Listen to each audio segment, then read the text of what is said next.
அர்த்தமுள்ள ஆன்மீகம் பகுதியில் உங்கள் அனைவரையும் சந்திப்பதில் மிக்க மகிழ்ச்சி. இன்னைக்கு நம்ம என்ன பார்க்க போறோம்னா, ஒரு நேயர் கேள்வி கேட்டிருக்கார். சார், குழந்தைகள் சரியாக படிக்க மாட்டேன் என்கிறார்கள், இதற்கான ஆன்மீக ரீதியான தீர்வு என்ன அப்படின்னு சொல்லி கேட்டிருக்கார். எல்லோருக்குமே இந்த கவலை என்பது இருக்கிறது. உங்கள் குழந்தை சரியாக படிக்கவில்லை என்று சொன்னால் அந்த குழந்தையினுடைய ஜென்ரல் இன்டெலிஜென்ஸ் அப்படிங்கிறது எப்படி இருக்குன்னு பார்த்துக்க வேண்டியது. உண்மையிலேயே உங்களுடைய குழந்தை இன்டெலிஜென்ட் தான், ஆனால் ஸ்கூல் பாடங்களை மட்டும் சரியாக படிக்க மாட்டேங்கிறான்னு சொன்னால் நீங்கள் அவரை பற்றி கவலைப்பட வேண்டிய அவசியமே இல்லை. ஏன்னா அவனுக்கு இயற்கையாகவே புத்திசாலித்தனம் அப்படிங்கிறது இருக்கு இல்லையா, அவன் நிச்சயமாக ஏதோ ஒரு வழியில் பொழைச்சிப்பா இல்லையா, அதனால் அதை பற்றி கவலைப்படவே வேண்டாம். அதே நேரத்திலே அவனுக்கு அந்த ஜென்ரல் இன்டெலிஜென்ஸ் அப்படிங்கிறதே குறைச்சலாக இருக்குது, கொஞ்சம் மந்தமாக தான் இருக்கான், அவன் சரியாக செயல்பட மாட்டேங்கிறான், அவனுக்கு பாடங்கள்லாம் சரியாக புரிய மாட்டேங்குது அப்படிங்கிற பட்சத்திலே மட்டும்தான் நாம் அதற்கான ஆன்மீக ரீதியான தீர்வு என்ன என்பதை பார்க்க வேண்டும். அதற்கு முன்னதாக நம்ம முதல்ல ஒரு கண்டிஷன் பார்த்தோம் இல்லையா, எல்லா பெற்றோருக்குமே ஒரு கவலைங்கிறது இருக்கு.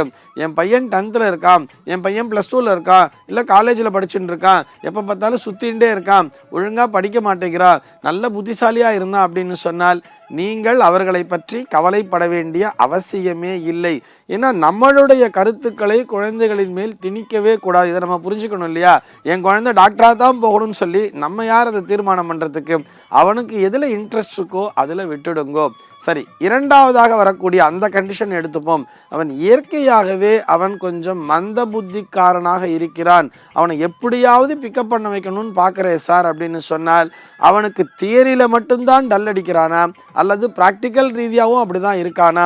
அதாவது செய்முறைகள் அவன் புஸ்தகத்தை வச்சுருந்தா சார் படிக்க மாட்டேங்கிறான், அதே நேரத்தில் ஒரு ஸ்பேனரு ஸ்க்ரூ டிரைவர்லாம் எடுத்துட்டு அவன் சிறப்பாக செயல்பட்டு கொண்டிருக்கிறான் என்று சொன்னால் அவனுடைய ஜாதகத்தை நீங்கள் உங்களுடைய ஜோதிடரிடம் காண்பிக்க வேண்டியது. ஜோசியர் பார்த்துட்டு அவனுக்கு சனி ராகுல்லாம் நல்லா இருக்கு, ஆனால் புதன் மட்டும் அஸ்தமிச்சு போச்சு அப்படின்னு சொன்னால் அந்த புதன் கிரகத்திற்குரிய பரிகாரங்களை செய்து கொள்ள வேண்டியது. புதன் அப்படின்னு சொன்னால் புதனுக்குரிய அந்த தானியமாக பச்சை பயிறு என்பதை சொல்லியிருக்கிறார்கள். அந்த பச்சை பயிரினை அதை நல்லா இந்த ஸ்ப்ரவுட்ஸ் அப்படின்னு சொல்லுவா இல்லையா, ஊற வச்சு முளை கட்டி கொடுக்குறா இல்லையா, அதை சாப்பிடும் பொழுது அவனுடைய மூளையானது தூண்டப்படும். அதே மாதிரி தான் துளசி அப்படிங்கிறதும், பெருமாள் கோவிலுக்கு போனால் துளசி கொடுக்குறா இல்லையா, எதற்காக என்று சொன்னால் அந்த புதனுக்குரிய தெய்வமாகவே விஷ்ணுவே நாராயணாய நமஹா அப்படின்னு சொல்லுவோம். பெருமாளைத்தான் சொல்றா, அங்கே துளசி என்பதை குடிக்கிறார்கள் அல்லவா, இதுதான் புதனுக்குரிய தாவரமாகவும் பார்க்கப்படுகிறது. இந்த துளசி அப்படிங்கிறத 2 சாப்பிட்டு வந்தாலே அவனுடைய மூளையானது தூண்டப்படும். அதே மாதிரி வீட்டில் எப்பயுமே ஒரு விஷ்ணு சஹஸ்ரநாமத்தை போட்டு விட்டேல்லாம் அது பாட்டி உள்ள ஓடிண்டே இருக்கும். அந்த வைப்ரேஷன் விஷ்ணு சஹஸ்ரநாமத்தினுடைய ஒலியானது இவருடைய மூளையை நன்றாகவே தூண்டி அந்த தியரிலையும் அவனுடைய நாலேஜை நல்லா டெவலப் பண்ணி கொடுக்கும். இது உங்களுடைய குழந்தையினுடைய ஜாதகம் என்பது தீர்மானிக்கும். இன்னும் ஒரு சில பேர் ஜாதகங்களில் பார்த்தோம்னா அவன் ப்ராக்டிக்கலாகவும் அவன் எதையும் சரியாக பண்ண மாட்டேங்கிறான், அவனுக்கு தியரியும் புரியல, ரொம்பவே டல்லாக இருக்கான் சார், மந்த புத்தியோடவே இருந்துட்டு இருக்கான் அப்படின்னு சொன்னால் அதற்கான தீர்வு என்னங்கிறதையும் ஜோதிடமே சொல்லிவிடும். அவனுடைய ஜாதகத்தை பார்க்கும் பொழுது அவனுக்கு ஒரு சந்திரன் கேத்து என்பது சேர்ந்திருக்கிறது, அவனால் சரியாக பிக்கப் பண்ண முடியல. சந்திரனும் கேத்துவும் ஒரே டிகிரியில் இருக்காங்கிறத பார்த்துக்கணும். ஜாதகம் நான் இப்படி சொன்ன உடனே குழந்தையோட ஜாதகத்தை எடுத்து பார்த்து ஒரே கட்டத்தில் சந்திரனும் கேத்துவும் இருக்குன்னு சொல்லி தவறான முடிவிற்குள் வந்துவிடக்கூடாது. சந்திரனும் கேத்துவும் ஒரே டிகிரியில் இருக்கா, எப்படி டிராவல் பண்ணுறாங்கிறத உங்களுடைய அஸ்ட்ராலஜர் தான் சொல்லுவார். அதை பார்த்து கொண்டு அதற்கு ஏற்றாற்போல் பரிகாரங்களை செய்து கொள்ள வேண்டியது. சந்திரன் கேத்து சேர்க்கைக்கு என்ன சொல்லுவான்னு சொன்னால், திங்கட்கிழமை தோறும் பிள்ளையார் கோயிலில் போய் பிரார்த்தனை வச்சுக்கோங்கோ, பிள்ளையாரை நமஸ்காரம் பண்ணுங்கோ, குழந்தைக்கு விநாயகருடைய ஸ்லோகத்தை எல்லாம் சொல்லி கொடுங்கன்னு சொல்லுவாள்.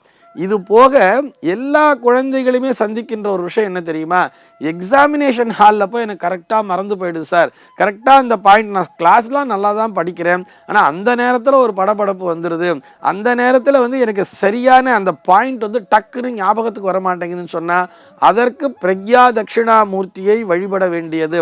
பிரக்யைன்னு சொன்னால் அந்த ஸ்மரணம் அப்படின்னு சொல்கிறோம் இல்லையா, அந்த ஞாபகம் அப்படிங்கிற டக்குன்னு வந்துடும். அந்த நேரத்தில் அந்த பிரக்யா தட்சிணாமூர்த்திக்குரிய ஸ்லோகங்களை சொல்லி அவரை வணங்க வேண்டியது. அதுக்கு என்ன ஸ்லோகம் சொல்லுவான்னு சொன்னால், ஓம் நமோ பகவதே தட்சிணாமூர்த்தையே மஹ்யம் மேதாம் பிரக்யாம் பிரயச்ச ஸ்வாஹா அப்படின்னு சொல்லுவா. அதே மாதிரி தான் ஹயக்ரீவரையும் வணங்க வேண்டியது. ஹயக்ரீவருக்குரிய ஸ்லோகத்தை எல்லா ஸ்கூல்லையுமே சொல்லித்தரா இல்லையா?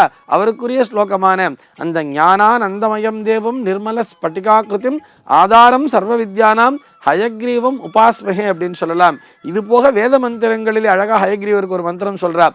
உத்கீத பிரணவோத்கீத சர்வவாக்கீஸ்வரேஸ்வர சர்வவேத மயா சிந்தியா சர்வம் போதய போதயா அப்படின்னு ஒரு ஸ்லோகம் சொல்றார். இந்த ஸ்லோகத்தை சொல்லி கூட இந்த குழந்தைகள் வழிபடுவதன் மூலமாக கண்டிப்பாக இவர்களுடைய மூளையானது தூண்டப்படும்.